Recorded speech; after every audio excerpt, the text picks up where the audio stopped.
My husband fears political violence. Should I buy a gun? So this actually popped up on the New York Times. And they go over the old tropes of guns raise the risk of harm within the household through accidents, impulsive actions. And yeah, if you have a gun in the house, you're more likely to be killed by that gun in the same way that if you own a tiger, you're more likely to be killed by a tiger. I have a very low chance of being killed by a tiger because I don't own a tiger. But I'll tell you this, if you're really worried about safety in your home, don't look up the stats on these things. They're way more dangerous than guns. What's interesting is this graphic showing the gun as an emergency tool. And that graphic actually gives better advice than the entire article. I am not a firefighter, but I have a fire extinguisher in my kitchen. I'm not an EMT, but I do have a first aid kit.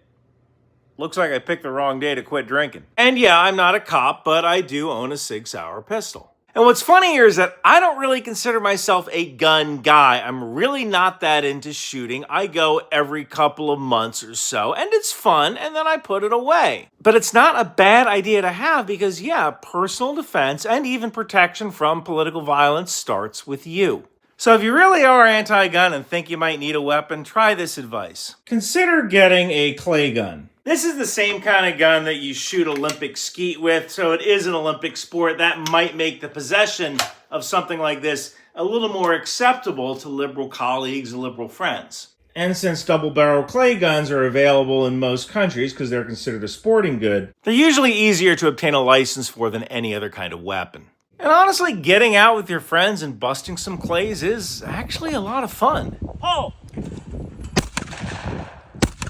Is this the best weapon to protect yourself against criminal and political violence? No, but a gun is better than no gun. So maybe next time don't ask the New York Times ethicist. Ask a guy like me who owns a couple of guns but isn't really a gun guy. And feel free to send this to your friends who are on the fence.